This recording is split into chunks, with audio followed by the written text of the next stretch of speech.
Baik, Assalamualaikum warahmatullahi wabarakatuh. Perkenalkan, nama saya Khalifatul Jannah dengan NIM 20 23 10 10 1003. Saya perwakilan dari kelompok 2. Di sini kita akan membahas tentang konsep dasar dan penanganan keracunan gas. Oke, next. Nah, di sini ada anggota kelompok kami, di mana ada Melinda Febi Lestari, ada saya sendiri Khalifatul Jannah, ada Kamila Aulia Safitri, ada Brilian Kaisar Sobri, ada Rita Novita Syari, Nikmatul Nur Aisyah, Sally Widya Agustin, Ana Agustina Pangesti, dan Ella Puput Lestari. Next. Oke, yang pertama kita akan membahas tentang apa sih itu yang dimaksud dengan keracunan. Jadi keracunan itu merupakan sebuah penyakit yang disebabkan oleh masuknya bahan organik dan anorganik ke dalam tubuh dan menyebabkan penyakit dengan mekanisme abnormal di dalam tubuh.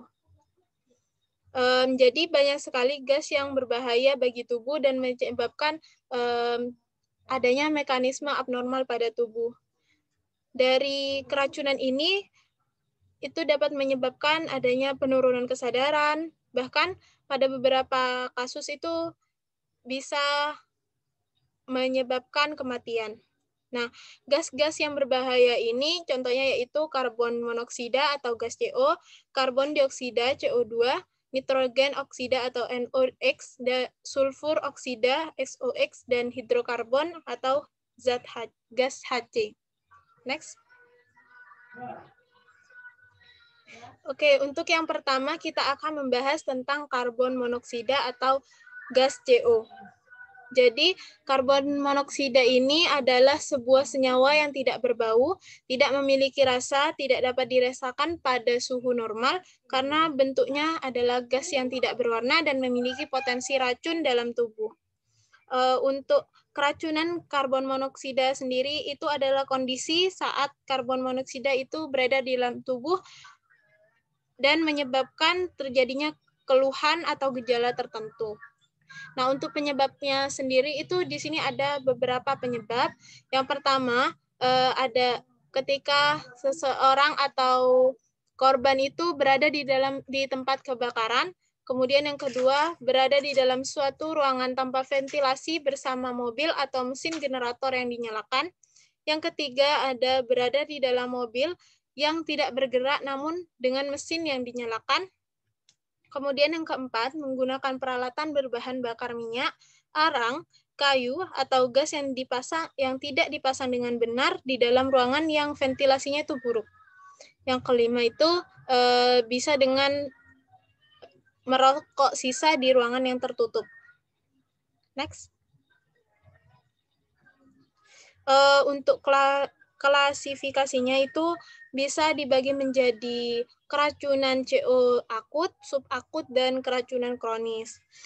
Untuk keracunan yang akut, itu gejalanya tidak spesifik dan hampir mirip dengan penyakit-penyakit yang lain. Kemudian untuk subakut itu gejalanya bervariasi, termasuk diantaranya adalah demensia, sindrom amnesia, psikosis, Parkinson, paralisis Korea, kebutaan tipe kortikal, apaksia, dan agnosia, dan banyak lagi yang lainnya. Kemudian untuk yang keracunan kronik, itu biasanya pasien sering mengeluh nyeri kepala yang menetap dan gangguan kognitif akibat keracunan CO yang lama dengan tingkat kadar yang rendah. Kemudian untuk patofisiologinya, di sini ada keberadaan karbon monoksida akan sangat berbahaya apabila terhirup oleh manusia. Hal ini karena gas CO itu dapat menggantikan posisi oksigen dan berikatan dengan hemoglobin di dalam darah. Di mana ketika hemoglobin dan gas CO itu bersatu, itu akan membentuk ikatan karbon hemoglobin atau karboksi hemoglobin atau COHB. Nah, di mana itu ikatan antara keduanya itu lebih kuat 200 kali dibandingkan ikatan antara oksigen dan hemoglobin.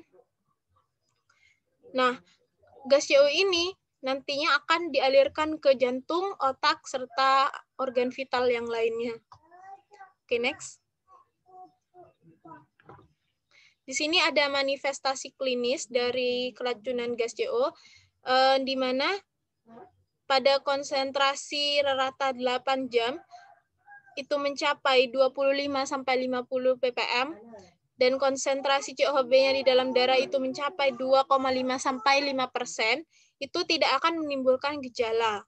Kemudian ketika konsentrasinya 50-100 ppm, itu konsentrasi COHB di dalam darah itu bisa 5-10% dengan gejala aliran darah meningkat, sakit kepala ringan. Kemudian untuk konsentrasi 100-250 dan konsentrasi COHB-nya 10-20%, itu menyebabkan adanya gejala tegang daerah dahi, sakit kepala, penglihatan agak terganggu. Kemudian untuk konsentrasi 250-450 dan COHB 20-30% itu menyebabkan sakit kepala sedang, berdenyut-denyut di dahi atau throbbing temple, wajah merah, dan mual. Kemudian pada konsentrasi 450-650 dan COHB-nya mencapai 30-40% di dalam darah, itu menyebabkan adanya sakit kepala berat, vertigo, mual, muntah, lemas, mudah terganggu, pingsan pada saat bekerja. Kemudian pada konsentrasi 650-1000 ppm itu dapat COHB-nya itu mencapai 40-50% di dalam darah. Nah, itu gejalanya bisa muncul sama seperti ketika berada pada konsentrasi COHB 30-40%. Nah, itu tapi lebih berat gejalanya itu. Jadi pasien tuh mudah pingsan dan jatuh. Kemudian pada konsentrasi 1000-1500 ppm dan COHB-nya itu mencapai 50-60%, itu bisa menyebabkan gejala koma, hipotensi, kadang juga disertai kejang, pernafasan, China stroke. Kemudian pada konsentrasi 1500-2500 dan COHB-nya mencapai 60-70%, itu menyebabkan adanya gejala koma dengan kejang, penekanan pernafasan dan fungsi jantung, mungkin juga itu terjadi kematian. Dan yang terakhir, ini yang paling tinggi, ketika konsentrasinya mencapai 2500-4000 ppm, itu COHB-nya mencapai 70-80% di dalam darah, itu bisa menyebabkan gejala yang pertama itu adanya denyut nadi lemah, kedua pernafasan lambat, gagal hemodinamik, dan bahkan kematian. Oke, next. Oke, untuk penata laksanaannya, di sini ada 4 penata laksanaan. Yang pertama adanya pertolongan pertama. Jadi ketika terjadi keracunan karbon monoksida, itu pertolongan pertamanya ya yang dapat dilakukan adalah dengan membawa korban menjauh dari sumber paparan karbon monoksida. Nah, kemudian kita bisa melonggarkan pakaian korban supaya mudah untuk bernafas, dan pastikan bahwa korban bisa bernafas dengan baik dan berikan oksigen murni. Jangan lupa untuk membiarkan korban itu tetap tenang dan beristirahat. Yang kedua, ada perawatan di ruang gawat darurat. Di sini tuh dimungkinkan diberikan oksigen, tabung oksigen, agar pernafasannya kembali baik. Yang ketiga, ada pemeriksaan penunjang, di mana pertama itu pemeriksaan laboratorium. Jadi di sini untuk mengukur kadar COHB di dalam darah agar tahu lebih pasti keracunannya itu sudah mencapai bagaimana begitu. Terus ada pemeriksaan imaging juga. Jadi ini semacam eksfototoraks. Pemeriksaan ini untuk ya lebih memastikan seperti apa keracunan yang sudah terjadi. Kemudian ada terapi oksigen hiperbalik. Nah, terapi ini untuk mengatasi keracunan karbon monoksida dengan cara menghilangkan karbon monoksida dari dalam darah dengan pemberian oksigen murni bertekanan tinggi. Ini kalau sudah keracunannya sudah tinggi begitu. Next. Baik, untuk yang kedua di sini ada keracunan karbon dioksida. Nah, mungkin untuk yang pertama kita akan jelaskan tentang karbon dioksida dulu. Jadi kalau karbon dioksida atau rumus kimianya itu CO2 ya. Nah, sering dikenal dengan zat asam arang. Ini adalah sejenis senyawa kimia yang mana terdiri dari 2 atom oksigen berikatan kovalen dengan sebuah atom karbon. Untuk penyebab dari keracunan CO2 yaitu kekurangan karbon dioksida dapat disebabkan oleh gangguan pernafasan seperti alkalosis. Kondisi ini terjadi karena proses pembuangan CO2 melebihi jumlah CO2 yang dihasilkan oleh sel tubuh. Oke, next.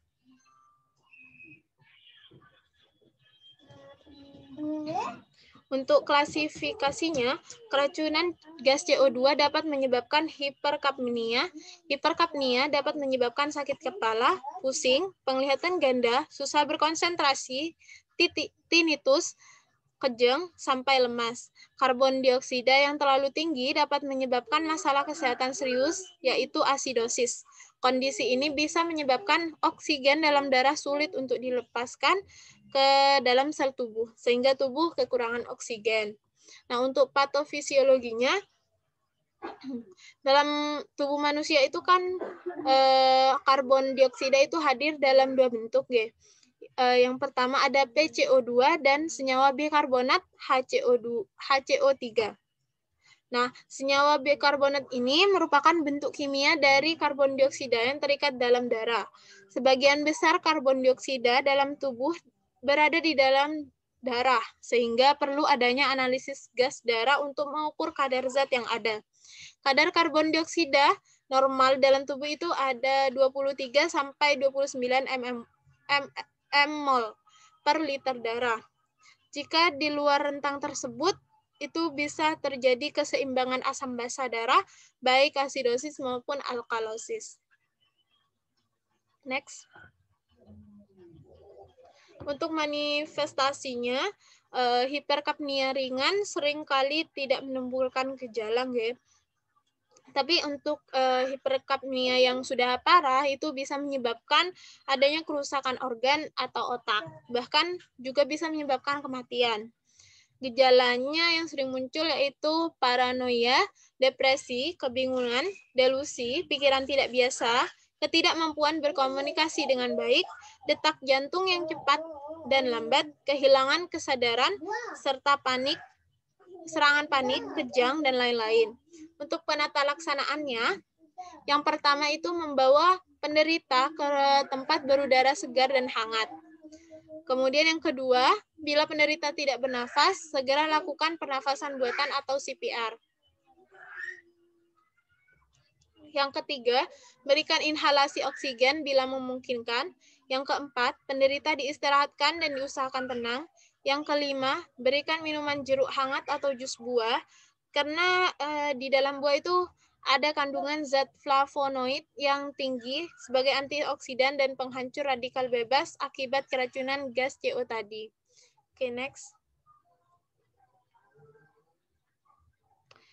Untuk yang selanjutnya ada nitrogen oksida atau NOx. Nitrogen oksida ini adalah sekelompok nitrogen yang ada di atmosfer. Nah, nitrogen oksida dibagi menjadi 2, yaitu nitrogen monoksida dan nitrogen dioksida. Untuk nitrogen monoksida itu tidak memiliki warna dan tidak memiliki bau.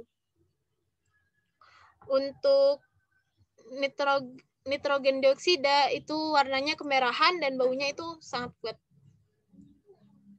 Oke, next.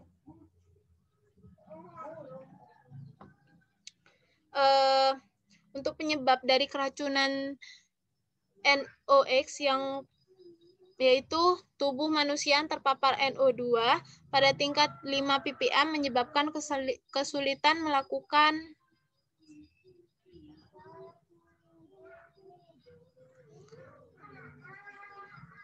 proses bernafas.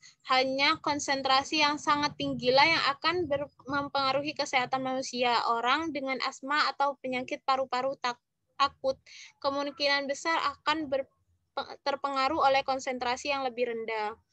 Untuk klasifikasinya, keracunan NOx itu bisa dibagi menjadi dua, yaitu keracunan akut dan keracunan kronik. Oke, next.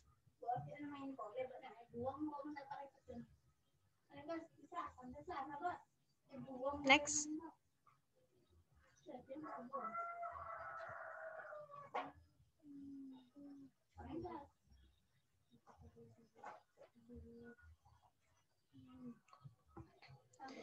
Untuk patofisiologinya, NO2 itu dapat masuk ke paru-paru dan itu membentuk asam nitrit atau HNO2 dan asam nitrat HNO3 yang dapat merusak jaringan mukosa.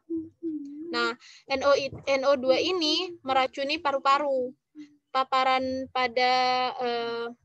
Paparannya kalau mencapai 5 ppm dalam waktu 5 menit, itu dapat menyebabkan adanya sesak nafas. Kalau paparannya itu sudah mencapai konsentrasi 100 ppm, itu dapat menyebabkan kematian. Penyakit pernafasan yang sering terjadi bisa menjadi emfisema. Jika penyakitnya itu kronis, dapat menjadi bronkitis serta terjadi penimbunan nitrogen oksida atau NOx dan dapat menjadi karsinogen atau penyebab kanker. Untuk manifestasi klinisnya itu ada keracunan gas yang ringan dan keracunan gas yang berat. Oke, next.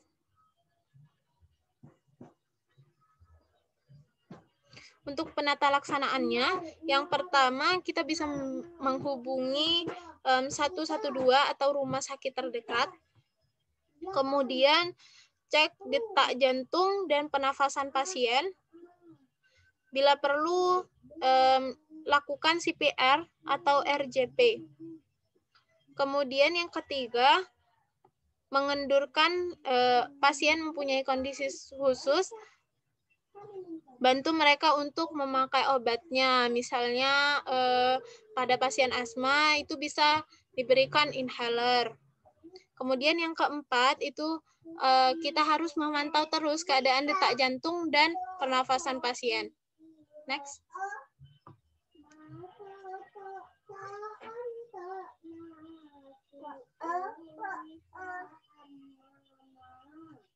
Oke, untuk selanjutnya akan dilanjutkan oleh teman saya. Baik, saya akan melanjutkan presentasi dari teman saya. Selanjutnya adalah sulfur oksida atau XOX. Sulfur oksida atau XOX ini merupakan gas belerang oksida, yaitu gas yang tidak berwarna dan jernih, namun memiliki bau yang sangat tajam dan sangat berbahaya bagi kehidupan manusia, bersifat korosif atau penyebab pengkaratan dan beracun. Penyebab keracunan SOX ini adalah satu, penggunaan batu bara untuk dijadikan bahan bakar pada beberapa kegiatan industri, seperti industri pemurnian petroleum, peleburan baja, dapat menyebabkan kadar gas SOX di udara menjadi meningkat. Selanjutnya, pembakaran minyak bakar, gas, dan kayu, serta penggunaan batu bara sebagai bahan bakar transportasi juga sangat mempengaruhi jumlah gas SOX yang terdapat dalam udara. Untuk klasifikasinya, sulfur oksida dapat menimbulkan gangguan sistem pernapasan yang efeknya bisa bersifat sangat akut dan kronis, menimbulkan iritasi mata, dan menimbulkan bau yang sangat menyengat. Jika terhirup dalam jumlah banyak, maka bisa menyerang paru-paru dan akan menyebabkan bronkitis, serta bisa mengakibatkan kematian. Selanjutnya adalah patofisiologi. SO2 mempunyai pengaruh yang sangat kuat terhadap kesehatan apabila terhirup terlalu banyak, maka tidak butuh waktu lama efeknya. Bisa bersifat sangat akut dan kronis. Sedangkan gas SO3 ini jika bereaksi dengan uap air yang terdapat di udara akan membentuk asam sulfat atau H2SO4. Dan jika asam sulfat turun bersamaan dengan air hujan, maka akan mengakibatkan hujan asam. Hujan asam ini sangat berbahaya terhadap kesehatan manusia karena bisa mengakibatkan masalah pernapasan. Hujan asam juga dapat merusak tanaman serta kesuburan tanah. Manifestasi klinis. Udara yang tercemar 3-5 ppm. Ditandai dengan gejala yaitu menurunnya aliran lendir pada hidung, serta meningkatnya laju pernapasan. Untuk udara yang tercemar pada 5-20 ppm, maka mengakibatkan iritasi sakit tenggorokan, iritasi mata, mual atau muntah. Udara yang tercemar pada 50-100 ppm, yaitu menyerang paru-paru dan mengakibatkan bronkitis. Jika terkena kulit, maka next.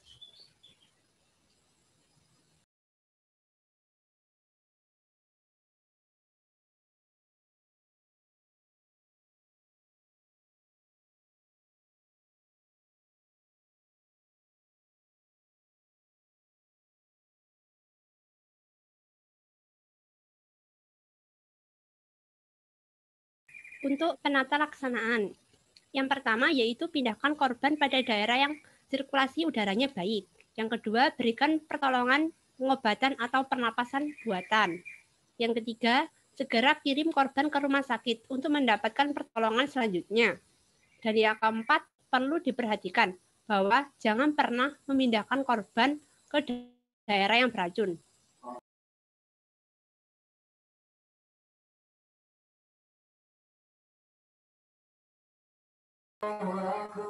Hidrokarbon atau HC. Hidrokarbon adalah bahan kimia yang sering digunakan dalam kehidupan sehari-hari. Ini adalah senyawa organik yang hanya terdiri atas hidrogen dan karbon, berbentuk cair dalam suhu ruangan. Senyawa hidrokarbon terdapat pada lem, pembersih cat kuku, pengencer cat, pelitur, kloroform, kamper, bensin, minyak tanah, solar, dan oli. Penyebab HC ini yaitu yang pertama, keracunan hidrokarbon dapat terjadi akibat paparan langsung pada kulit, terhirup, atau tertelan. Hidrokarbon yang tertelan bisa masuk ke saluran napas dan mengiritasi paru, menyebabkan pneumonitis akibat bahan kimia atau pneumonia aspirasi. Next.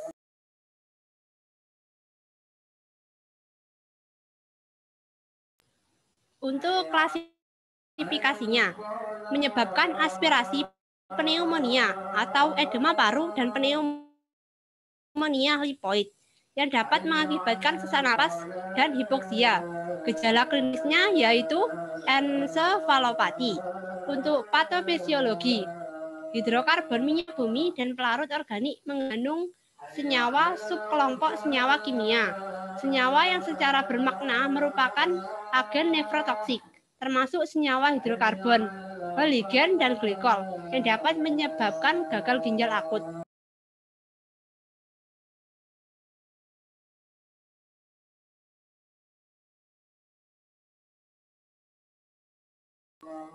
Untuk manifestasi klinisnya, korban biasanya batuk dan tersedak setelah menelan atau menghirup hidrokarbon. Rasa seperti terbakar pada perut dan bisa terjadi muntah. Jika paru terkena, penderita akan batuk terus. Napas menjadi cepat dan kulit berwarna kebiruan atau yang dinamakan sianosis. Akibat kadar oksigen dalam darah menurun dan karbon dioksidanya meningkat. Pada anak kecil bisa tampak sianosis, menahan napas dan batuk terus-menerus. Kadang-kadang kesulitan bernapas tidak terjadi hingga beberapa jam setelah hidrokarbon masuk ke paru. Hidrokarbon yang tertelan juga dapat menyebabkan gejala sistem saraf, seperti gangguan koordinasi, kejang, dan penurunan kesadaran. Next.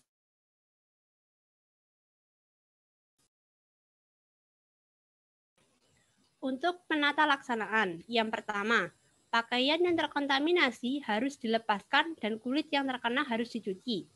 Yang kedua, jangan melakukan dekontaminasi lambung dengan arang aktif, karena hidrokarbon bersifat korosif. Yang ketiga, jika korban telah berhenti batuk dan tersedak, terutama jika tidak sengaja menelan zat dalam jumlah kecil, mungkin masih bisa dirawat di rumah setelah pemeriksaan diri ke dokter terlebih dahulu dan dilakukan observasi di rumah sakit selama 6-8 jam.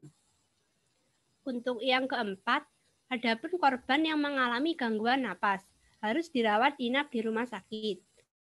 Dan yang kelima, jika terjadi pneumonia atau pneumonitis akibat zat kimia, korban perlu diberi oksigen. Dan yang terakhir, bila terjadi gangguan napas berat, maka diperlukan alat bantu napas, seperti ventilator.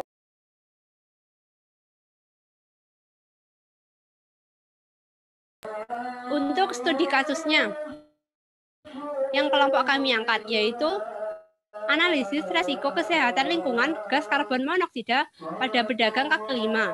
Studi kasus Jalan Setiabudi Semarang. Studi kasus ini meneliti tentang dampak resiko kesehatan lingkungan, yaitu gas karbon monoksida yang ditimbulkan oleh sektor industri dan kendaraan bermotor atau alat transportasi pada pedagang kaki lima yang ada di Jalan Setiabudi, Kota Semarang. Berdasarkan survei yang telah dilakukan oleh Rudatin tahun 2014, PCR atau volume capacity ratio di Jalan Setiabudi sebesar 0,73, di mana dikatakan mengalami kemacetan apabila PCR-nya mendekati 0,75. Padatnya lalu lintas di Jalan Setiabudi terlihat pada beberapa persimpangan yang ada di sepanjang jalan. Di sepanjang Jalan Setiabudi ada pedagang kaki lima yang berjualan di pinggir jalan, yang beraktivitas mulai dari pagi, bahkan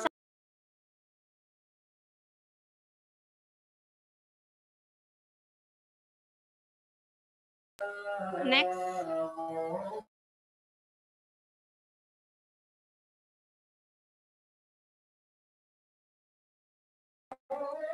Metode dari penelitian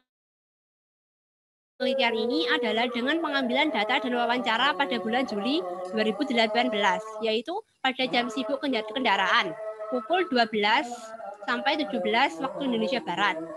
Populasi dalam penelitian adalah seluruh pedagang kaki lima yang ada di Jalan Setiabudi, berjumlah 46 orang, dengan teknik total sampling, yaitu jumlah sampel sama dengan jumlah populasi yang ada. Hasil dari penelitian ini adalah pedagang kaki lima di Jalan Setiabudi mempunyai rata-rata usia 43 tahun, dengan jumlah pedagang laki-laki sebanyak 26 orang, sedangkan perempuan sebanyak 20 orang. Sejumlah 2 orang mempunyai riwayat penyakit paru-paru, dan 44 tidak mempunyai riwayat penyakit paru-paru. Kemudian, konsentrasi gas karbon monoksida dari 18 titik pengukuran tidak ada yang melebihi NAB dalam SK Gubernur Jatim, Jateng nomor 8 tahun 2001, dengan rata-rata 5,625 miligram. Rata-rata nilai karakteristik resiko atau RQ adalah 0,037 atau real time dan 0,104 atau lifetime, menunjukkan bahwa nilai karakteristik resiko atau RQ dari 46 responden pedagang kaki lima di Jalan Setiabudi baik real time ataupun lifetime, yaitu RQ atau karakteristik resiko kurang dari sama dengan 1. Artinya masih dalam kategori belum beresiko kesehatan non-karsinogenik. Next.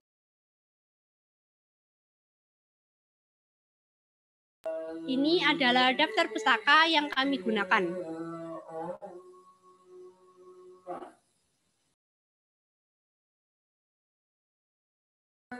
Next.